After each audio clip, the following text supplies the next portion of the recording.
Hello everybody, this is Stewart A. Swerdlow for expansions.com, and this is my nude pot. My nude pot. Okay, we gotta start over again. Although we can't do that one. My tongue didn't go all the way out. Alright, let's start all over again, erase that. Okay. Hello everybody, it's Stewart A. Swerdlow for expansions.com, and this is my news podcast for the middle of April 2012, and I have a lot of interesting stories to tell you. Some of them are scary and some of them are funny, and you can decide which ones are which. First one, which I do think is quite scary, is about a man in Chicago. You might have seen this on the news, and you will see the link on this site.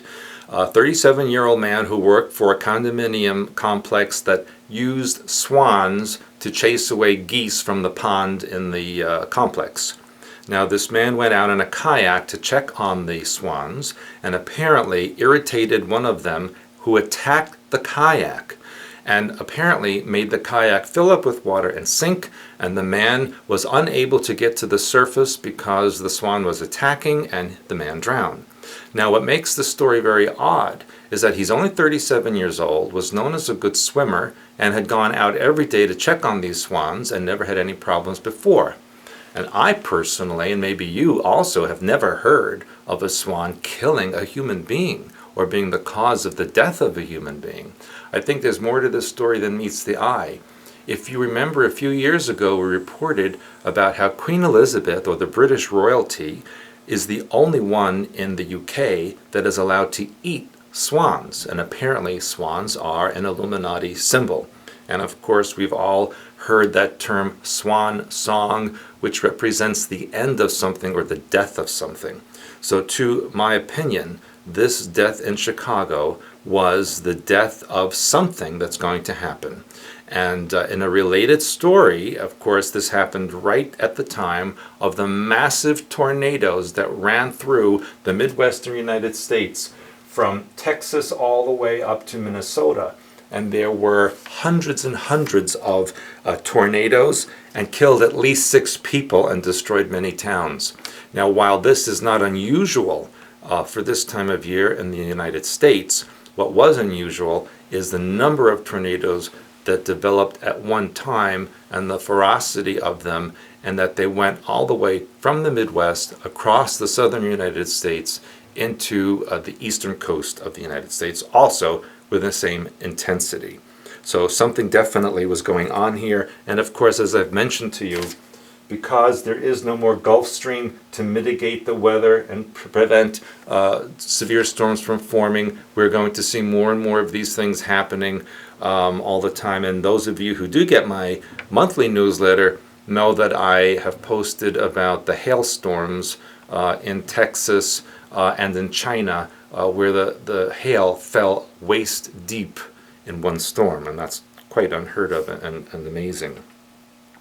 In related geological and weather news, in Mexico, right outside the city of Mexico, the Popocatépetl volcano, which I think I mentioned to you a time or two ago, is really showing signs of activation. And so when that goes off, and it could be a major eruption, it will create ash and smoke that will drift across most of North America and eventually towards Western Europe. And what we have seen in recent days is huge earthquakes across the Pacific Rim, from Indonesia to Chile to the South Pacific, Vanuatu, and even off the coast of Japan and Siberia, as well as other volcanic eruptions about to go off. And I also mentioned them in my newsletter. Another thing which is related to this is documents that were found from 1972 and 1974 by U.S. government scientists that even back then warned the President of the United States that an ice age was imminent and that we should prepare for it. And that according to these documents, there could be extremes in weather, both hot and cold, as a precursor to the onset of the ice age. So all the so-called global warming and high record temperatures that have been recorded in the last 30 or 40 years could very well be indicators of the ice age that's coming, which is mentioned in these documents, and there will be a link on this report to those documents. And again, related to this is in the Himalayas.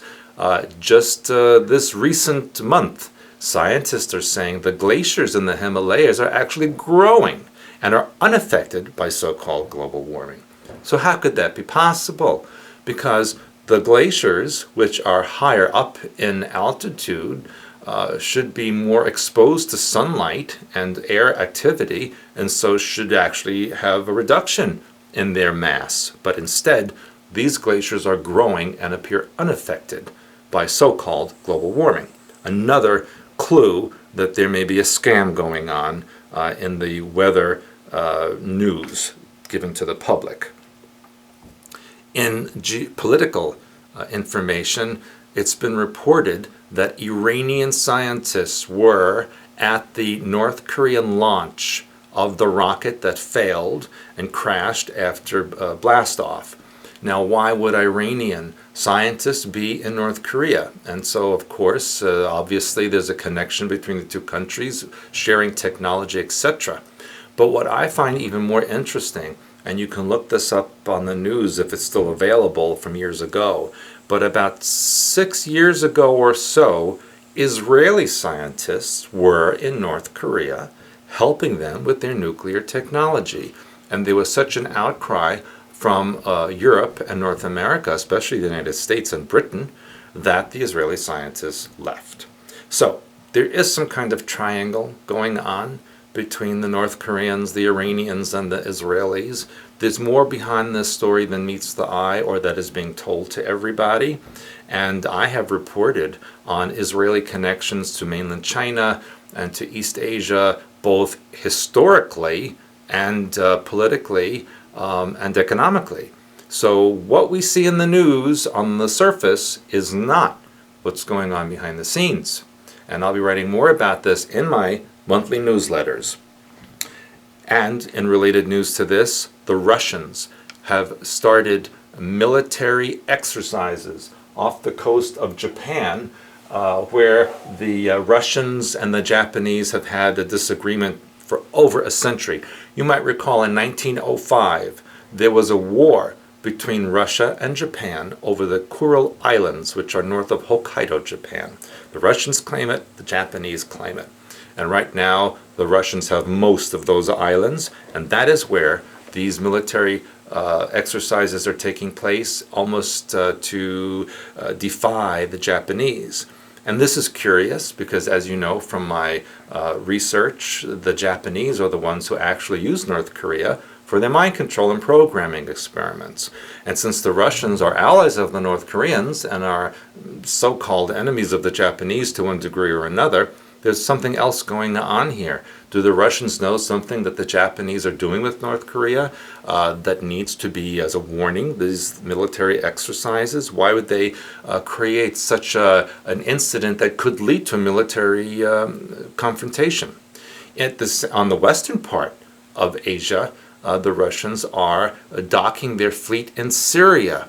And so also kind of giving the finger to Europe and the Israelis by doing so. Yet, the Israelis and the Russians have had very close military and economic ties at times.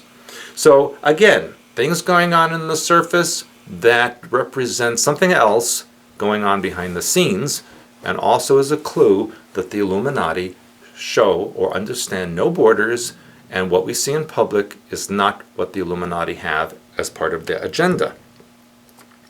In paranormal news, if you will, there was a man in Saskatoon, Saskatchewan, who apparently was possessed by demons. And a priest came to observe this man and was so frightened by the voices that came out of that man's body, he called the police to have the man taken away. Now, apparently the Catholic Church is seriously considering looking for an exorcist to work in Saskatchewan. Apparently, the devil seems to have job opportunities there and is taking control of certain people's bodies, and the Catholic Church is looking to disarm that. So any of you who are exorcists, you can get a job with the Catholic Church in Saskatchewan to perform exorcisms there. And if you do, please let me know. I'd like to film that. Speaking of Canada, there is a Canadian scientist or a group of scientists who have brought the Star Trek tricorder to life. You remember Bones in Star Trek, and you'd have this tricorder, and he'd scan your body with it and tell you everything that's wrong and how to fix it? Well, apparently, this particular scientist was influenced by those shows, and when he grew up and became a scientist, decided he would create an actual tricorder, and he did.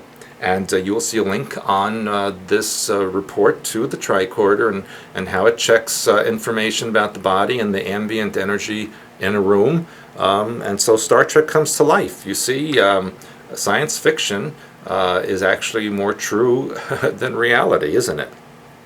And in a comical, well, maybe not comical, but kind of a interesting story, an Austrian billionaire by the name of Karl Vlachek, who owns a chain of supermarkets in Austria, 94 years old, a multi-billionaire, is close to, I think they said $4.7 billion is what his estimated wealth is, just got married for the 5th time to a younger woman whose age has not been revealed, but she's a nice, tall, blonde Austrian woman. And Mr. Vlachek would like to have 5 or 6 more children. So a lot of people have been saying, why bother having more children at that age when you could adopt someone, let's say like me, who's already potty trained and would be able to spend his money very wisely and with his permission. And of course, there's the ooh factor in this particular marriage, and we know it brings up memories of other people who've done things like that, which, as we know, did not end well. So sorry about the ladies who missed out on the opportunities with the billionaire, but I'm sure there's plenty more out there in their 90s or maybe past 100 who'd be willing to get married and spend their billions with you. Well, that's it for now. If you see this in time, remember, April 20th to 22nd is our seminar here in St. Joseph, Michigan. You don't want to miss it. Also, for those of you in South Africa, remember that I will be there. June, for the Festival of Life, I will be giving 2 lectures there, plus the following weekend I will be doing a seminar just outside of Cape Town. And there's plenty more adventures and events that we have planned from expansions.com, so sign on and see what is in store for you and join us. So until next time, it's Stewart A. Swerdlow for expansions.com.